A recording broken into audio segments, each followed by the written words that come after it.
Hello class, welcome है आप सभी का again mock test series number 3 for EMRS PGT TGT English. So students, this is the question for your EMRS English literature part. So first question is in Hamlet how many times does Hamlet ghost appear. ये Hamlet's ghost लिखा है, Hamlet का भूत, जैसा कि कितनी बार इस play में अपीयर होता है according to the story of this play.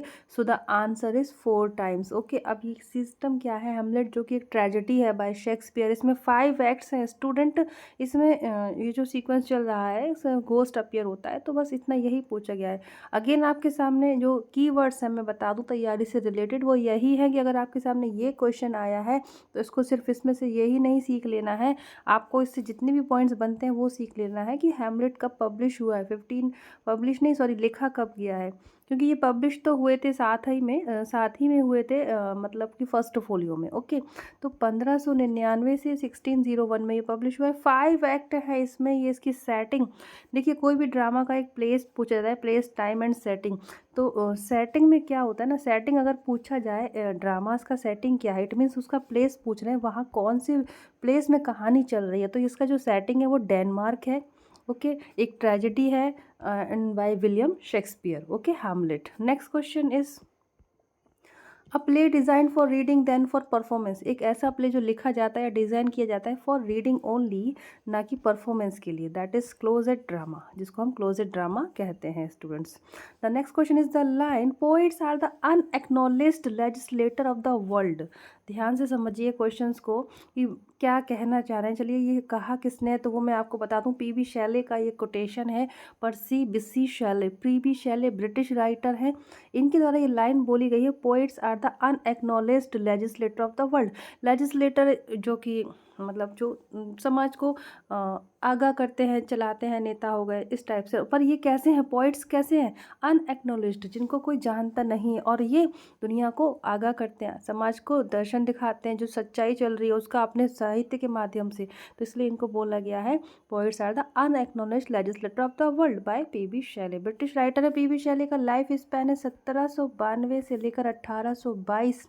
इनकी जो हॉर्शम यूके में इनका बर्थ है और इटली में इनकी डेथ है. रोमांटिसिज्म के ये राइटर है स्टूडेंट, पोएट है, रोमांटिसिज्म को से related. The next question is Hemingway. देख लीजिए भाई, सिलेबस मैंने कहा था आप सभी से प्रिंट आउट निकाल के अपने रजिस्टर में चिपका लें, तैयारी करने वाले, या वॉल पे लगा लें. तो प्लीज़ उसमें देखिए हैमिंगवे आपको मिलेंगे.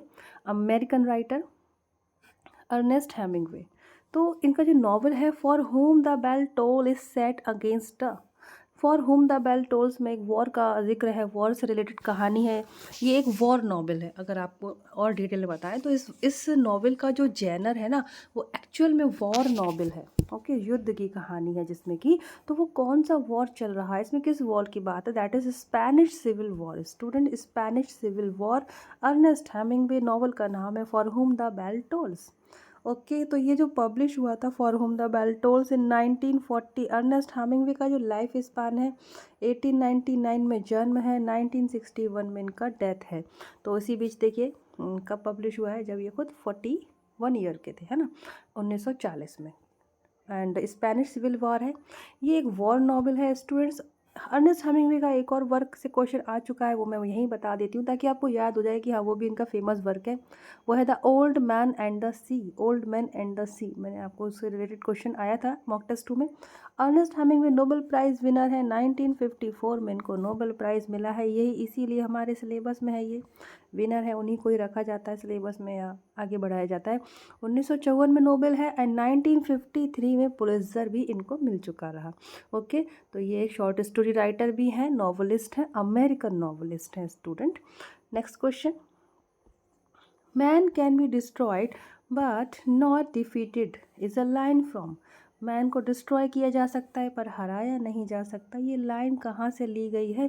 ये लाइन ली गई है the old man and the sea, जो कि अर्नेस्ट हेमिंगवे का एक वर्क है, पब्लिश हुआ है 1952 में. ओके, तो Ernest Hemingway the old man and the sea से ये कोटेशन है, man can be destroyed but not defeated. देखिए, मैन और मैन से आप कनेक्टेड कर सकते हैं ऐसे ट्रिक लगा के याद करने के लिए.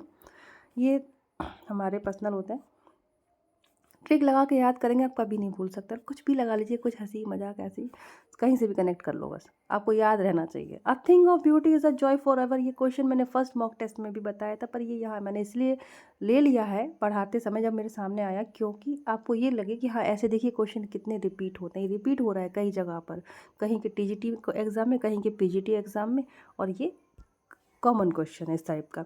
अ thing of beauty is a joy forever लिया गया है, is a line from Endymion written by John Keats. John Keats के द्वारा लिखा गया है, ये लॉन्ग नरेटिव पोयम है एंडीमियन, और एंडीमियन एक शेपर्ड्स का नाम है। इस लॉन्ग नरेटिव पोयम में शेपर्ड्स गडरिया। जॉन कीट्स हमारे सेकंड जनरेशन के रोमांटिक पोइट कहे जाते हैं। सेकंड जनरेशन, तो फर्स्ट जनरेशन में कौन आते हैं? Wordsworth, शेले, Keats, Coleridge, okay. और ये हो जाते हैं, सॉरी, वर्ड्सवर्थ एंड कॉलरिज वो है फर्स्ट जनरेशन के, शेले एंड किट्स सेकंड जनरेशन में आ जाते हैं। और ये यंग जनरेशन के भी कहे जाते हैं। जॉन किट्स यंग जनरेशन के क्यों कहा जाता है? क्योंकि इनका जन्म जो है ना 1795 में हुआ था, और मृत्यु बहुत कम उम्र में हो गई थी 1821 में, ओके। ट्यूबरक्लोसिस की वजह से 1821 में ही इनकी डेथ हो गई थी। तो सेकंड जनरेशन के रोमांटिक पोइट, या फिर हम कह लें यंग जनरेशन के रोमांटिक पोइट भी कहे जाते हैं। अ thing of beauty is a joy for ever, Endymion की पहली लाइन है, ओपनिंग लाइन है, ये भी क्वेश्चन बनता है। एंडीमियन पब्लिश कब हुआ है? 1880 में पब्लिश हुआ है। आसान है इसको याद करना, पहले 18 है, बाद में भी 18 है। Next question is negative capability is associated with, ये एक टर्म है, ओके, एक टर्म है लिटरेचर का। इसको कॉइंड किसने किया है? कॉइंड यानी इसका प्रतिपादन किसने किया है?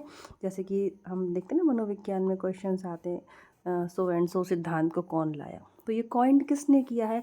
आंसर इज, ये एसोसिएट किससे है? Answer is the John Keats. ये होता क्या है स्टूडेंट्स, देखिए मोस्ट ऑफ द जो शायर राइटर होते हैं, लेखक होते हैं, वो बहुत मतलब मोस्ट जो नए नए शुरुआती होते हैं, अपने जीवन की जुड़ी हुई कोई भी चीज़ नाम बदल के ऐसे लिख देते हैं, ठीक है। अपना ऑटोबायोग्राफी लिखते हैं, बायोग्राफी लिखते हैं, और कुछ और कहानियाँ लिखते हैं। और हर कहानी में मतलब कहीं ना कहीं उन्होंने जीवन में अपने एक्सपीरियंस किया होता है, तो उसमें कुछ बढ़ा के घटा के लिख देते हैं। लेकिन नेगेटिव कैपेबिलिटी वो होता है कि आपने उसको महसूस भी नहीं किया, आपने कभी उस चीज़ को जिया भी नहीं, फील भी नहीं किया, फिर भी सिर्फ और सिर्फ टैलेंट के आधार पर इतना बढ़िया आप लिख जाएं। जैसे कि शेक्सपियर इसमें सबसे आगे माने जाते हैं इस टर्म का यूज़ करने में, क्योंकि शेक्सपियर के जितने प्ले हैं सबकी डिफरेंट डिफरेंट कहानियाँ, और एक से एक लिखा है, तो क्या हर कुछ जिया होगा जीवन में? नहीं।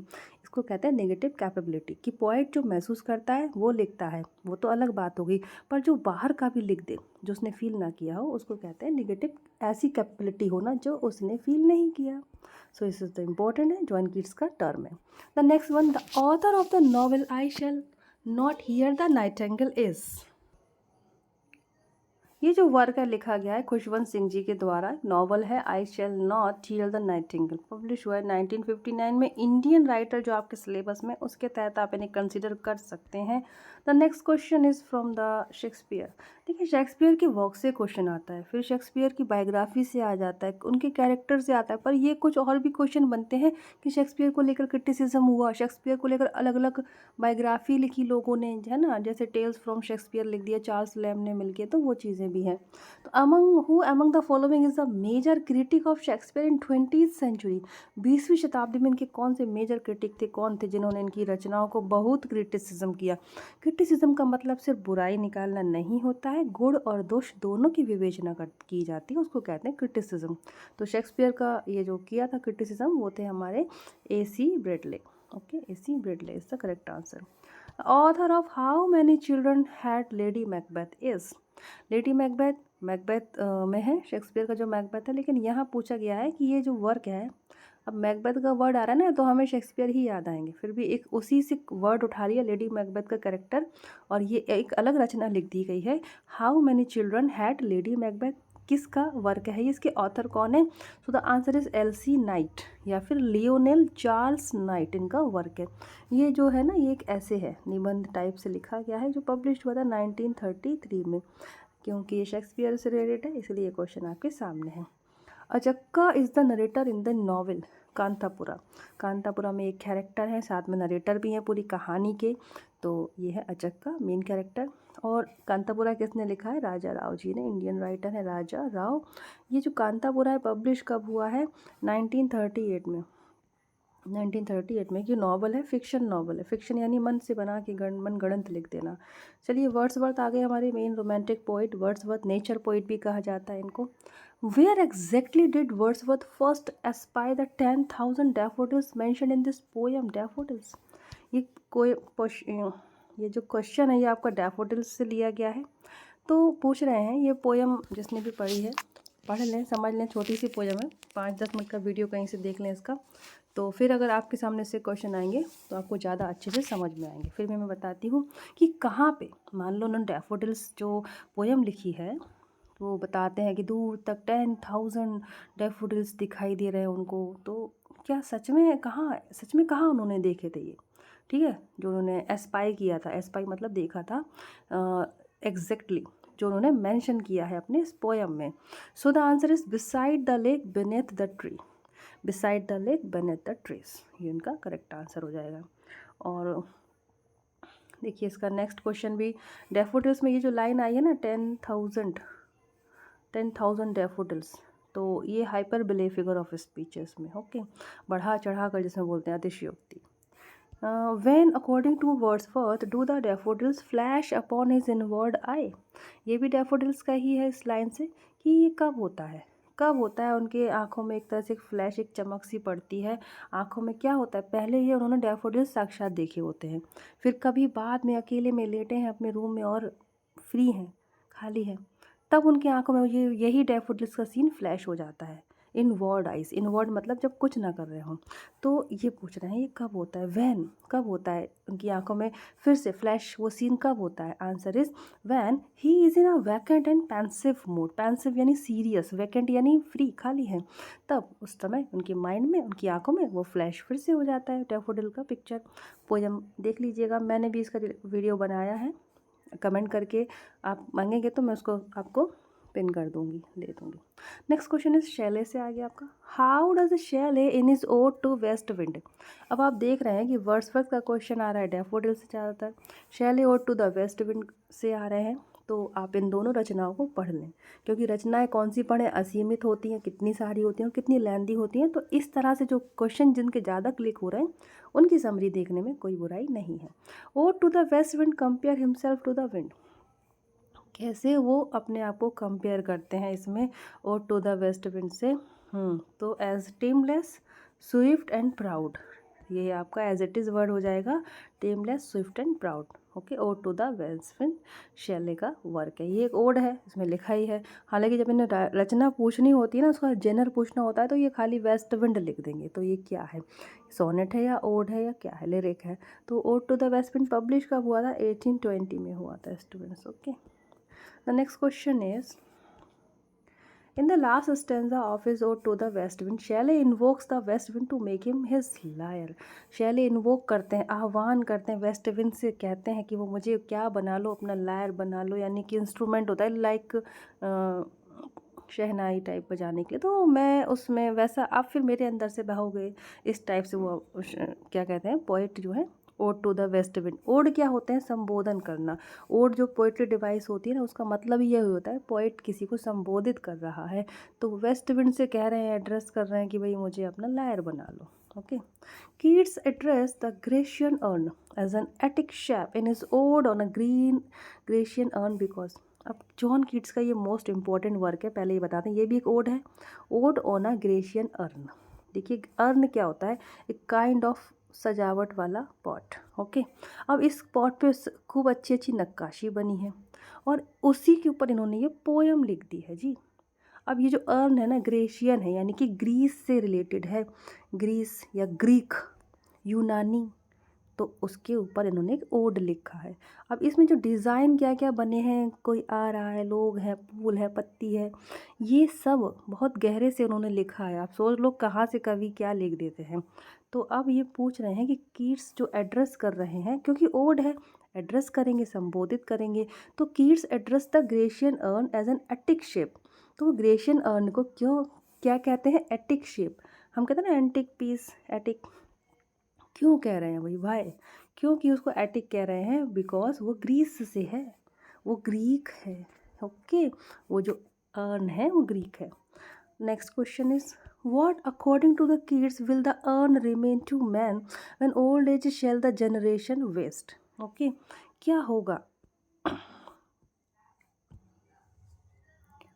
सो इसका आंसर हो जाएगा स्टूडेंट्स अ फ्रेंड की जो अर्न है वो हमेशा व्यक्ति के लिए एक फ्रेंड की तरह रहेगा जब ओल्ड एज भी होगी जो जनरेशन को वेस्ट कर रही होगी तो उस समय भी आपके दोस्त के रूप में रहेगा that urn oh to a Grecian urn. थोड़ा इसके बारे में बता देते हैं। देखिए जॉन कीट्स जो है आपके इनका जो सेकंड जनरेशन रोमांटिक पोइट है यंग रोमांटिक पोइट भी कहा जाता है। 1795 इनका बोर्न है, 1821 इनका डेथ है। कीट्स है ना, टी आता है इनके नाम में, टी टी से समझ लो टीबी से इनकी मृत्यु हुई थी ट्यूबरक्लोसिस से। ओके, और शैले की डूबने से हुई थी। ये आते हैं क्वेश्चन इसलिए बता रही हूँ क्योंकि ये इनकी बस 20 साल 21 साल 26 साल जिए है ना, तो फिर क्वेश्चन बनता है इनका।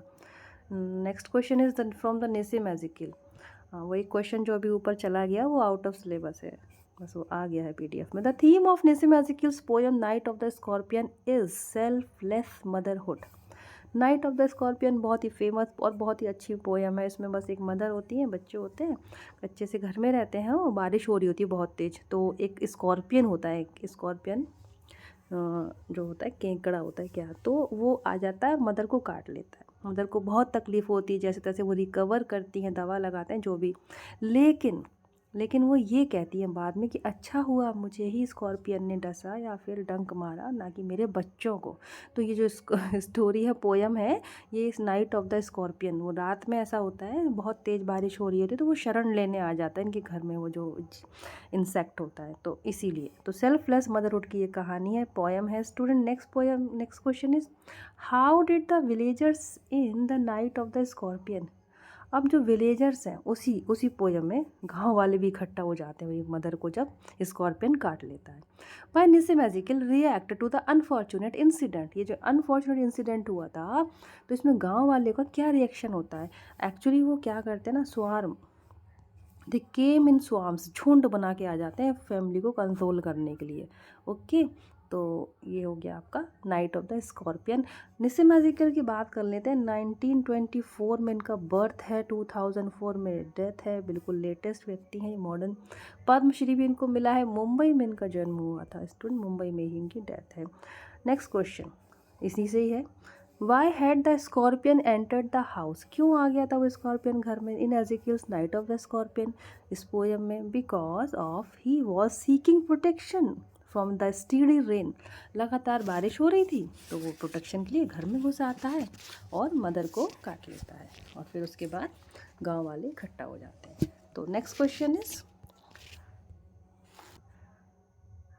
सो स्टूडेंट्स टोटल आपके यहाँ 20 लगभग क्वेश्चन हो गए मॉक टेस्ट सीरीज़ नंबर 3 में।